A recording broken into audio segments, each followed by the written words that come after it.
Sir Shyam Babu గారి చేతిలో తన్నులు తిని జైలుకి వెళ్ళి మారి తిరిగి శ్యాంబాబు గారి దగ్గరకు వచ్చి తప్పు అయింది మేము మారాము అని చెప్పిన వ్యక్తులు ఎవరైనా మీకు గుర్తున్నారా ఒక కేసు కానీ? చాలామంది ఉన్నారండి. ఇప్పుడు సపోజు నేను చార్మినార్లో పనిచేస్తున్నప్పుడు ఒక అన్నదమ్ములు వాళ్ళు ఇద్దరు కొట్టుకున్నారు.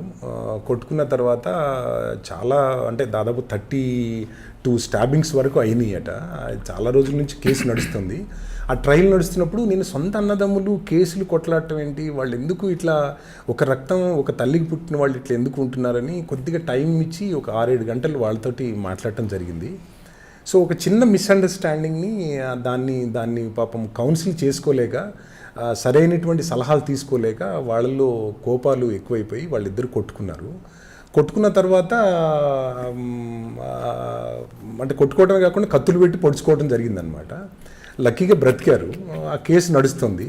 అంటే వాళ్ళని ఒకళ్ళొకళ్ళు ఇంకా చంపేసుకుందామనే స్థితిలో ఉన్నప్పుడు మళ్ళీ వాళ్ళ విషయాలన్నీ తెలుసుకొని వాళ్ళిద్దరు కూడా కావాలని కోర్టుకు వెళ్ళి ఆ కేసులన్నీ విత్డ్రా చేసుకొని మళ్ళీ తిరిగి మొట్టమొదటి అన్నదమ్ములు ఎలా ఉన్నారో అలా అన్నదమ్ముల్లాగా మారి వాళ్ళ కుటుంబ సభ్యులందరూ అప్పుడప్పుడు పండక్కి అప్పుడప్పుడు వచ్చి కలిసి మీ కారణంగా మా కుటుంబం అంతా క్షేమంగా ఉంది, హ్యాపీగా ఉన్నామని అంటే చాలా మంచిగా అనిపించింది. I felt so happy.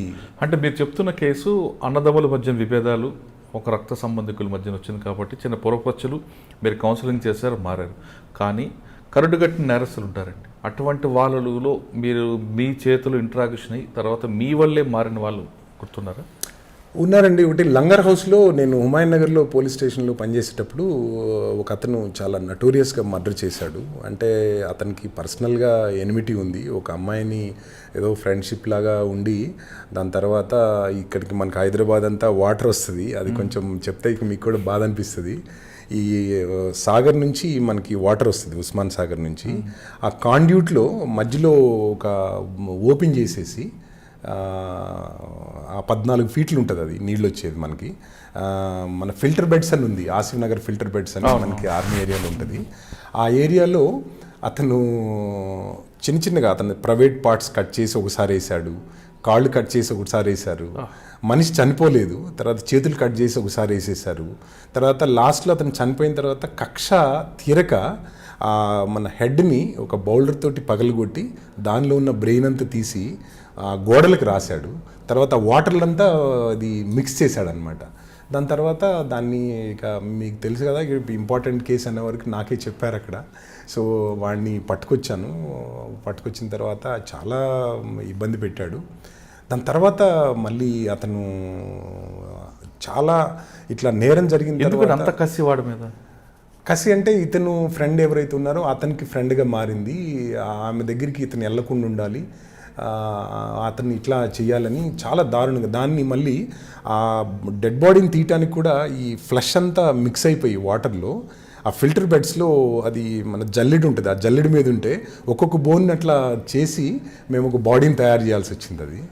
So అంత నటరూప రాక్షసుడు కూడా, అంత మర్డర్ చేసిన వ్యక్తి కూడా అతను ఏ కారణం వల్ల చేస్తే ఇతని జీవితాన్ని ఎంత కోల్పోయాడు అనేటువంటి విషయాన్ని చాలా డీటెయిల్గా మళ్ళీ మాట్లాడితే మళ్ళీ తిరిగి వచ్చి మళ్ళీ మామూలు మనిషే అయ్యాడు. చాలా సంతోషంగా చాలా సందర్భాల్లో కలిశాడు.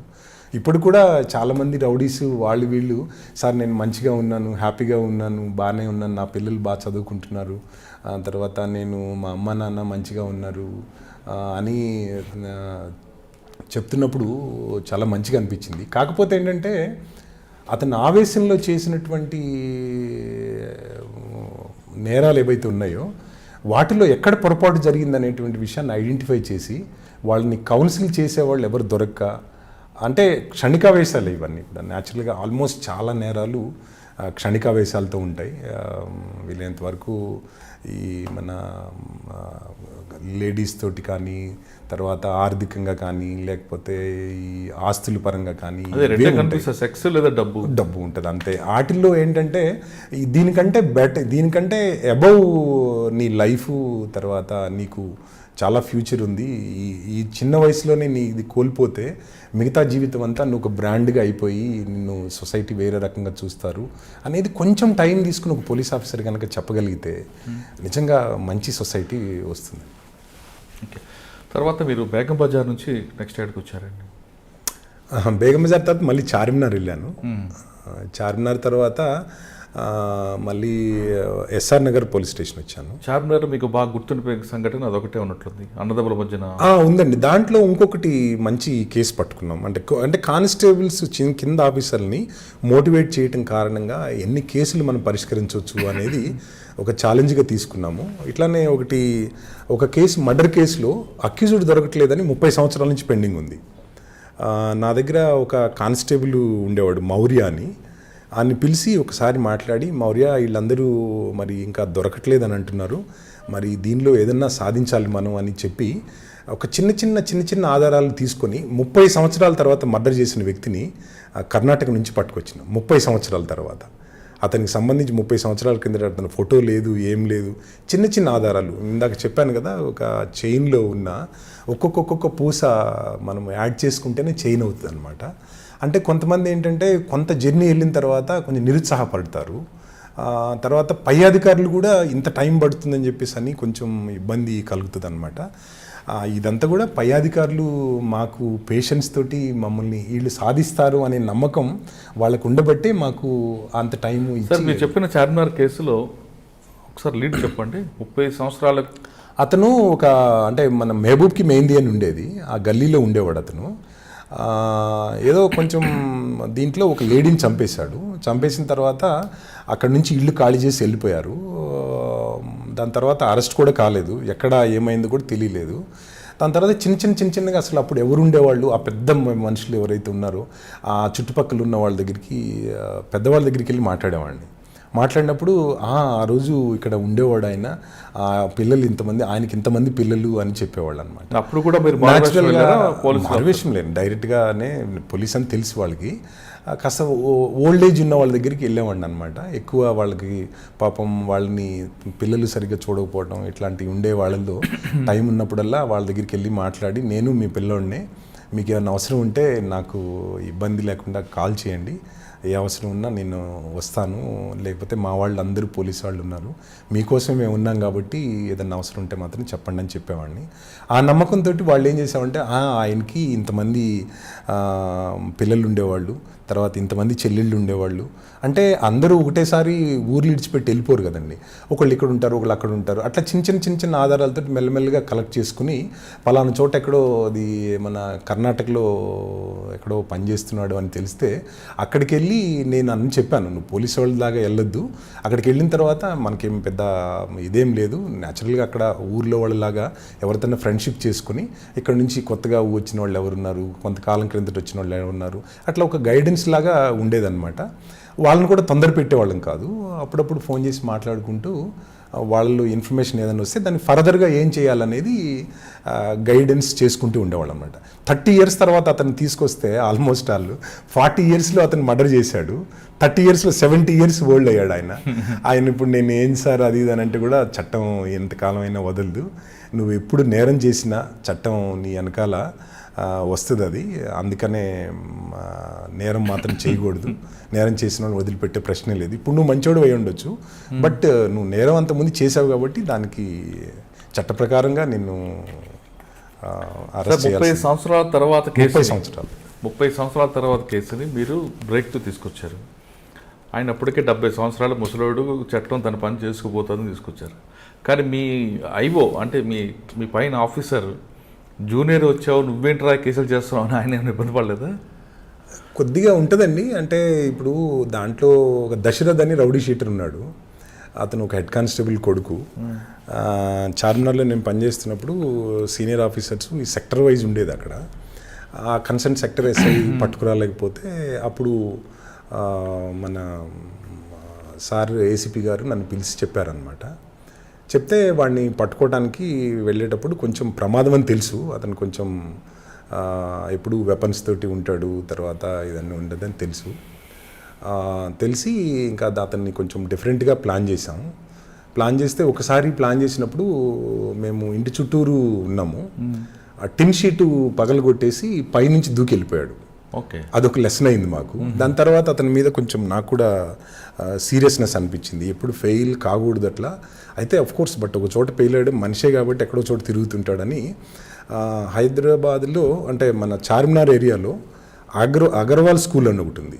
ఓకే. అగర్వాల్ స్కూల్ దగ్గర పానీపూరి తినడానికి వస్తాడని కొద్దిగా అప్పుడప్పుడు ఇన్ఫర్మేషన్ ఉండేది. కొద్దిగా అక్కడ వాచ్ పెట్టుకుని కూర్చున్నాం అనమాట. అతని దగ్గర ఎప్పుడు వెపన్ ఉంటుంది, అంటే కత్తి లాంటిది అది పెట్టుకుని ఉంటాడు. అటాక్ కూడా చేస్తాడు, కొంచెం నటురేసే. అతను పానీపూరి ఇట్లా తీసుకొని ఇట్లా వంగి ఇట్లా నోట్లో పెట్టుకునేటప్పుడు కొద్దిగా దృష్టి ఎవరి మీద ఉండదు, వాచ్లో ఉండడు కదా అనే ఉద్దేశంతో పానీపూరి ఇట్లా తింటున్నప్పుడు అతని మీద వెళ్ళి ఓవర్ పవర్ చేసేసి అతను చెయ్యి కూడా పెట్టుకుని వెపన్ తీసుకోకుండా అతన్ని హ్యాండిల్ చేసి పట్టుకున్నాం. అతని దగ్గర నుంచి అప్పుడు 2 నైఫ్లు దొరికినాయి, తీసుకొచ్చి అరెస్ట్ చేసాం. అప్పుడు అది కొద్దిగా అంటే దానివల్ల ప్రొఫెషనల్ జెల్సీ రాలేదా? న్యాచురల్గా పెట్టుకుంటారు వాళ్ళు, అంటే ప్రొఫెషనల్ జెల్సీ పెట్టుకుంటారు, కానీ మన సిస్టమ్ గొప్పది. ఇప్పుడు నేను ఒక పని చేయలేకపోయాను అనుకోండి, అట్లని మనము కంప్లైంట్కి కానీ లేకపోతే చట్టానికి కానీ నేరస్తుని వదిలేస్తే కుదరదు. కాబట్టి నేను లేకపోతే నాకంటే ఇంకొకళ్ళని చెప్పి మన సీనియర్ ఆఫీసర్లు పని చేయిస్తారు. వాళ్ళు నారాజు అవుతారని నేనేం అప్పుడు ఫీల్ కాలేదు. వాళ్ళు చేయలేకపోయినా నేను చేశాను, నేను చేయలేకపోయినా ఇంకోళ్ళు చేస్తారని స్పోర్టివ్నెస్తో ఉండేవాళ్ళం అనమాట. అంటే మీరు ఒక లాజిక్ చూశారు కదా, పానీపూరి తినేటప్పుడు పూరి మీద దృష్టి ఉంటుంది కానీ చుట్టుపక్కల ఉంటుంది.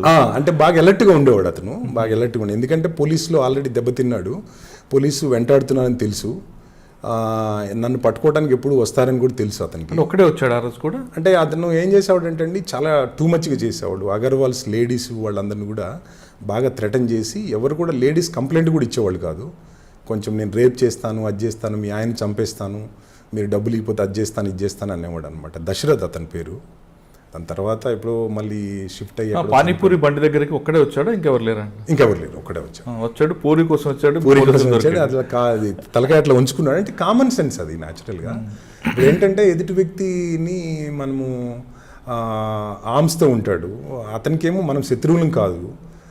దాని కారణంగా నేను కానీ నా స్టాఫ్ కానీ ఇంజురీ అయితే మళ్ళీ అనవసరంగా చేయలేం కదా, అందుకని జాగ్రత్తలు అయితే తీసుకునేవాళ్ళం. అంటే మీరు ఇప్పుడు నెక్స్ట్ జనరేషన్కి ఏం చెప్తున్నారంటే, ఒక ఎక్యూజర్ పట్టుకునేటప్పుడు కామన్ సెన్స్ యూజ్ చేయాలని చెప్తున్నారు. అంటే ఆఫీసర్స్ ప్రతి పిన్ పాయింట్గా ఇది చేయాలి అది చేయాలని ఎక్కడ కూడా చెప్పరండి. మామూలుగా ఏంటంటే సిఆర్పిసి తర్వాత రూల్ పొజిషన్ ఏదైతే ఉంటుందో దాని ప్రకారమే పోవాలి. బట్ అక్కడికి వెళ్ళిన తర్వాత ఏం చేయాలనేది మాత్రం ఇండివిజువల్గా వాళ్ళు ప్లాన్ చేసుకోవాల్సిందే. సిచ్యువేషన్ బట్టి డెఫినెట్గా యాక్ట్ చేయాలి, రిజల్ట్స్ బాగుంటాయి అన్నమాట. సార్, సాధారణంగా పోలీస్ స్టేషన్కి రౌడీలో బారిన పడే అమ్మాయిలు ఎవరైనా వస్తాయి, మీరేం చేస్తారండి? వాడిని పిలిపించి కౌన్సిలింగ్, మా అమ్మాయి ముందు కౌన్సిలింగ్ చేస్తారా లేదా రిమైండ్ చేసి పంపిస్తారా? ఒకటండి, అది మామూలుగా నేరాన్ని ఎవరు మనము క్షమించకూడదు. అట్లని ఇప్పుడు సపోజు కొంతమంది కంప్లైంట్ తీసుకొచ్చిన వెంటనే ఒకవేళ నేరం అతను చేశాడు అని వాళ్ళు సాక్ష్యాలు అంటే పర్సనల్ గ్రడ్జ్ పెట్టుకుని ఇబ్బంది పెట్టే అవకాశాలు ఉంటాయి. 24 hours 365 days తర్వాత ఎన్ని సంవత్సరాలు బ్రతుకుతున్న అన్ని సంవత్సరాలు వాళ్ళకి సెక్యూరిటీ అయితే పోలీస్ డిపార్ట్మెంట్ ఇవ్వలేదు. అతను అనుకున్నవి జరగలేదని చెప్పి అతను వీళ్ళ మీద గ్రడ్జ్ పెట్టుకుని తర్వాత ప్రాబ్లం చేసే అవకాశాలు ఉంటాయి. ఇనిషియల్గానే కొద్దిగా అలాంటి వాళ్ళని కొద్దిగా అవాయిడ్ చేయటం బెటరు. తర్వాత ఇక్కడ ఉన్న విషయాలు ఏవైతే ఉంటాయో అవి ఒకవేళ అతనికి ఆ అమ్మాయి దగ్గర కాకపోయినా వేరే రకమైనటువంటి ఆమె పేరు తీసుకోకుండా వేరే రకంగా అతన్ని చట్ట ప్రకారంగా ఏమన్నా చేయొచ్చు అనేటువంటిది ఆలోచించి ఆ పిల్ల పేరు లేకుండానో లేకపోతే విక్టిమ్స్ పేర్లు ఐడెంటిఫై చేయకుండానో ఆ నేరాల్లో అతను వాళ్ళని రిమైండ్ చేయటం జరిగేదన్నమాట. మళ్ళీ ఆ అమ్మాయి పేరు చెప్పడం లేకపోతే ఇంకోళ్ళు విక్టిమ్స్ భయపడుతున్న వాళ్ళ పేర్లు చెప్తే మమ్మల్ని పోలీసు వాళ్ళకి వాళ్ళే పట్టించారని, పోలీస్ అంటే న్యాచురల్గా మా మీద ఉండే గ్రడ్జ్ కొద్ది గొప్ప ఉంటుంది. అట్లా కాకుండా వీళ్ళ కారణంగానే వాడు చేసిన పనులు చెడ్డమైనప్పటికీ వీళ్ళ కారణంగా నేను జైలుకి పోయానని కొంచెం నారో థింకింగ్ తోటి వాళ్ళ మీద గ్రడ్జ్ పెట్టుకునే అవకాశాలు ఉంటాయి. అందుకనే వీలైనంత వరకు వాళ్ళ పేర్లు కొద్దిగా ఎక్స్పోజ్ చేసేవాళ్ళం కాదు. సార్, ఎస్ఆర్ నగర్ తర్వాత ఎక్కడ వచ్చారండి? తర్వాత హుమాయూన్ నగర్ వచ్చినాం. ఓకే. హుమాయూన్ నగర్లో కూడా బాగానే రౌడీలు బాగా ఇది చేసేవాళ్ళు. అక్కడ లా అండ్ ఆర్డరు బాగా కొంచెం ఇబ్బందికరంగా ఉండేది. ఈ ఫస్ట్ లాన్సరు, చాకు నగరు, సయ్యద్ నగరు, అది ఈ బంజారా హిల్స్ రోడ్ నెంబర్ 3కి ఆంటుకొని కింద ఈ కొంచెం ఒక బస్తీ ఉండేది. ఆ బస్తీలో రౌడీజం బాగా జరిగేది. అక్కడ కూడా ఒక రౌడీ బాగానే ఇబ్బంది పెట్టాడు. తర్వాత ఒక లేడీని ఏదో మర్డర్ చేశాడు, అంటే ఏదో ప్రాస్టిట్యూషన్ తెచ్చుకుని ఆమె ఏదో ఒక 50 రూపాయలు ఎక్స్ట్రా అడిగిందని దాని తర్వాత ఆమెని అట్లనే గోడకేసి తల కొట్టే వరకు చనిపోయింది. బయటికి తీసుకుపోతే ఇబ్బంది అని అక్కడే ఇంట్లోనే కాల్ చేసి మంచం కింద పెట్టుకున్నాడు. దాని తర్వాత డెడ్ బాడీ అక్కడే పెట్టుకొని తర్వాత మళ్ళీ రౌడీజం చేయటం మొదలేశాడు. అక్కడ మీకు ఐడియా ఉండుంటుంది, మన ఎన్ఎండిసి దగ్గర ఒక వైన్ షాప్ ఉండేది, కొంచెం ముందు అంటే మధురా స్వీట్స్ ఆపోజిట్లో ఉండేది, అంతకుముందు హరికృష్ణ గారి ఇంటి ఎదురు ఉండేది. ఆ వైన్ షాప్ దగ్గరికి వెళ్ళి ఒక కత్తి అక్కడ గుచ్చి నాకు బీర్లు కావాలని అడిగాడు. ఒక బీరు 2 బీర్లు పాపం వాళ్ళు భయపడి ఇచ్చారు. 12 బీర్లు తాగేశాడు అట్లనే. తాగేసిన తర్వాత మళ్ళీ పక్కనే ఒక చిన్న హోటల్ ఉంటే అక్కడ నుంచి బజ్జీలు తెప్పించుకున్నాడు. బజ్జీలు తెప్పించుకొని బజ్జీలకి డబ్బులు అడిగాడు అని, నేను ఈ ఏరియాలో రౌడీని, నన్ను డబ్బులు అడుగుతామని చెప్పి అతని దగ్గర నైఫ్ తోటి ఇట్లా పొట్టలో గుచ్చేస్తే పేగులన్నీ బయటకు వచ్చినాయి. సో అతను పేగులు బయటకు వచ్చినాయి, ప్రాణాలతో కొట్టుకులాడుతున్నాడు. చుట్టుపక్కల ఉన్న వాళ్ళు భయపడుతున్నారు, ఎవరు రాలేదు. ఇంకా వెంటనే పోలీస్కి సమాచారం తెలిపితే పరిగెత్తుకుంటూ అట్లా వచ్చి ఎవరు పబ్లిక్ సహాయం చేయడం కూడా పాపం ఇదైపోయింది. యూనిఫామ్లో ఉన్నాం, అట్లనే మీదేసుకొని హాస్పిటల్ తీసుకొని పోయి అట్లనే కుట్లు వేయించి రక్తం కావాలంటే కూడా అట్లనే మేమే ఇచ్చేసినాం అప్పుడే. సో అతన్ని రక్షించాం. ఇప్పుడు కూడా పాపం ఆయన బ్రతికే ఉన్నాడు. వాడు దొరికాడేంటి? వాడిని తర్వాత పట్టుకున్నాం. పట్టుకున్న తర్వాత వాడు కూడా కొంచెం బాగానే ఆల్మోస్ట్ 14 మంది పిల్లలు అతనికి. చాలామంది వైఫ్స్ని చేంజ్ చేశాడు. ఇంకొక వైఫ్ని కూడా ఏదో సంథింగ్ ఇట్లానే భయపెట్టి చేసుకున్నాడు. తర్వాత ట్రయల్ నడిచేటప్పుడు మాత్రం కొన్ని థ్రెటనింగ్స్ జరిగినాయి. చంపేస్తాము అది ఇది అని చెప్పి భయపెట్టారు. నాకు తెలియకుండానే మా తల్లిదండ్రులు బాగా కొంచెం బాధపడుతూ ఉండేవాళ్ళు. బాధపడుతున్నప్పుడు ఒకరోజు సడన్గా ఫోన్ ఎత్తితే అప్పుడు ల్యాండ్లైన్ ఉండేవి. మీ అబ్బాయి ఒకవేళ మా మీద సాక్ష్యం చెప్తే వాడిని ముక్కలుగా నరికేస్తాం, ముక్క కూడా దొరకనీయకుండా చేస్తామని చెప్పి భయపెట్టారనమాట.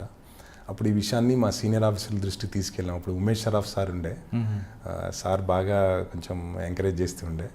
సో షానాద్గంజ్ పోలీస్ స్టేషన్లో కేసు పెట్టాం. దాని తర్వాత కూడా వాడిని పట్టురావడానికి మరి మీరు పట్టరామంటే పట్టుకొస్తాను సార్ అంటే, ఎంత ఏమన్నా పోలీస్ కావాలా, నీకు ఏమన్నా ఫోర్స్ కావాలంటే అక్కర్లేదు సార్, మీరు పట్టురామంటే ఏముంది పట్టుకొస్తానని చెప్పి వెంటనే తీసుకొచ్చి లోపల వేసేసాం. అంటే అక్కడ కూడా మారువేషం వేశారా లేదా? డైరెక్ట్గానే ఇంకా సార్ చెప్పిన తర్వాత, ఆఫీసులు చెప్పిన తర్వాత కొండంత శక్తి వస్తుంది. మనం చేసేది కరెక్టే అని అనుకుంటాం.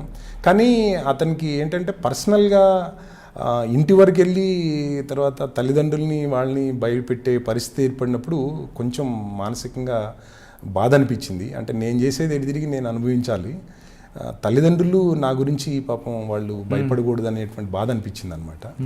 కానీ మా సీనియర్ ఆఫీసర్లు ఇచ్చిన సపోర్ట్ తోటి. మీరు అంకుశంలో రాక్షసుల దగ్గర వెళ్ళారా? అంట్లేం కాదులేండి, అది ఫిలిమ్స్ వేరు, రియల్ లైఫ్లో చాలా. అంటే మీరు వెళ్ళగానే రెడీగా దొరికాడు వాడు? వర్కౌట్ చేయాల్సి వస్తుందండి. న్యాచురల్గా ఏదైనా ఇప్పుడు చేపలు పడే చోట వలేయాలి. సో ఆ వల్లేసి పెడితే ఎక్కడో చోట దొరుకుతారు. మరి వాడి కోసం ఏ వల వేశారు మీరు? వాడు ఫస్ట్ లాన్సర్ ఏరియాలో తిరుగుతున్నాడు అని తెలిసి ఆ ఏరియాలో కొంచెం మాటు వేసుకుని ఉన్నాము. వచ్చాడు, పట్టుకున్నాం. మళ్ళీ అతను కూడా ఏదో పిచ్చిగా ఏదో సంథింగ్ బాగానే మా మీద అనవసరంగా పట్టుకున్నారు అది ఇదని న్యాచురల్గా అలిగేషన్స్ పెడుతుంటారు. కాదు, మీరు పట్టుకున్నప్పుడు మీకు వాడు ఎదురైనప్పుడు వాడు మీకు మరొకసారి థ్రెట్ ఇవ్వడం, మీ మీద దాడి చేయడం చేయలేదా? ఏమోనండి, ఫస్ట్ పోలీసులో రాబోయే ముందైతే కొంచెం భయం ఉండేది న్యాచురల్గా. మా అమ్మమ్మ గారు ఎప్పుడైనా టాయిలెట్ అది పోవాలంటే కూడా అమ్మమ్మ నువ్వు ఇక్కడ నుంచో అని చెప్పి పోయి టాయిలెట్ పోసేవాళ్ళం. దాని తర్వాత ఒక్కొక్క ఇన్సిడెంట్ ఈ సిచ్యువేషన్లు ఇట్లా ఉంటే కుదరదు, ఖచ్చితంగా మనం చేసే ఉద్యోగానికి న్యాయం చేయాలి, మన మీద చాలామంది నమ్మకం పెట్టుకున్నారు, వ్యవస్థ ఇట్లా కాకూడదు అని ఒక రకమైన పట్టుదలతోటి. తర్వాత మనమే యూనిఫామ్ వేసుకుని భయపడితే మరి మిగతా వాళ్ళు ఏమైపోవాలి అనేటువంటి ఒక పాజిటివ్ దృక్పథంతో మా అమ్మా నాన్నలను కూడా కన్విన్స్ చేసి, మా నాన్నగారు ఆర్మీ, ఆయన చాలా ధైర్యమస్తుడు, నాకు చాలా గొప్ప గురువు నాకు ఆయన. సో నాన్నగారి నుంచి కూడా చాలా స్ఫూర్తి ఉండేది. తర్వాత ఆ కేసులో వాడికి కన్విక్షన్ అయింది. ఓకే, తర్వాత ఎక్కడికి వచ్చారంట? హుమాయూన్ నగర్ తర్వాత? హుమాయూన్ నగర్ తర్వాత అండి బంజారాహిల్స్ వెళ్ళాను. బంజారాహిల్స్ అదే ఉమేష్ షరాఫ్ గారు పాపం నన్ను బంజారాహిల్స్లో తీసుకున్నారు. అక్కడ కూడా ఒక రౌడీ ఇట్లనే ఇబ్బంది పెట్టాడు బాగానే. ఈ మన ఫిలిం నగర్ ఏరియాలో గుడంబ శంకర్ అతని పేరు, సంథింగ్ ఏదో గుడంబ బాగా చాలామంది పోలీసులు కూడా ఇబ్బంది పెట్టేవాడు. ఇంక వాడు దొరకకుండా ఇబ్బంది పెడితే ఉమేష్ షరఫ్ గారు లేదు వీడిది కొంచెం చూడాలి అని చెప్పి పట్టుకొచ్చి అంటే మీరు వాడిని ఈజీగా దొరకడు కదా, మీరు గుడంబా కోసం వెళ్ళారా? లేదు, అది మామూలుగా చెప్పగానే ఇక కొంతమంది రౌడీలు ఇతన్ని వదిలే పరిస్థితి ఉండదు, ఇతను పట్టుకున్నాడంటే ఇబ్బంది అని వాపస్ వచ్చేస్తారు. వీడిని అక్కడే పట్టుకున్నాము. కాకపోతే ఇక్కడ మన ఫస్ట్ లాన్సర్ లోపల ఇక్కడ కింద ఫస్ట్ లాన్సర్ లోపల మాత్రం ఒక రౌడీ షీటరు ఒక మర్డర్ కేసులో ఇన్వాల్వ్ ఉన్నాడు. వాడు చాలా నుంచి దొరకట్లేదు. దొరకపోతే సార్ కూడా నాకు చెప్పాడు, వీడిని ఎట్లన్నా పట్టుకోవాలి శ్యాంబాబు, చాలా అది చెడ్డ పేరు వస్తుంది అది అని అంటే, ఇంకా వెంటనే నేను డైరెక్ట్గా వెళ్ళి, ఇది కొంచెం చాలా మోరల్ కేసు ఇది, ఈ విషయంలో వాళ్ళ అమ్మ నాన్న కలిశాను నేను. అమ్మ మీకు నేను కూడా ఒక కొడుకు లాంటి వాడిని, వాడు తెలుసో తెలియకో ఇట్లా అన్యాయంగా అవుతున్నాడు, దయచేసి మీరు వాడిని ఇట్లా ఇబ్బంది మీతో కాంటాక్ట్లో ఉన్నాడని తెలుసు, మీరు అతన్ని పిలిపిస్తే మంచిది, లేకపోతే ఏ సిచ్యువేషన్స్ వస్తాయో కూడా నేను చెప్పలేను అని చెప్పానన్నమాట. కానీ వాళ్ళ తల్లిదండ్రులకి నేను కన్విన్స్ చేసే విధానం, వాళ్ళే పిలిపించి నాకు అతన్ని రౌడీ షీటర్ని హ్యాండ్ ఓవర్ చేశారు. చాలా కష్టపడాల్సి వచ్చింది తనకి. అంటే ఆ నమ్మకం, అంటే నేను మీలో ఒకడిని పిల్లోడినేనమ్మా, నేను తప్పనిసరిగా మీకు నమ్మకం చెప్తున్నాను, నేను అట్లా ఏముండదు, ఎదుటి వ్యక్తులు కూడా ఇతను వదలరు, ఇతను ఎవరైతే మర్డర్ చేశారో అతను పోలీస్కి దొరకటం అనేది చాలా ముఖ్యం. మాకు దొరికితే మేము చట్టానికి అప్పచెప్తాం, వేరే వాళ్ళకి దొరికితే వాళ్ళు చట్టాలు ఉండవు వాళ్ళకి, ఇది మీ కొడుకు మీకు బ్రతికుండాలి అని అంటే మీరు తప్పనిసరిగా మాకు సహకరించాలి అని చెప్పడం జరిగింది.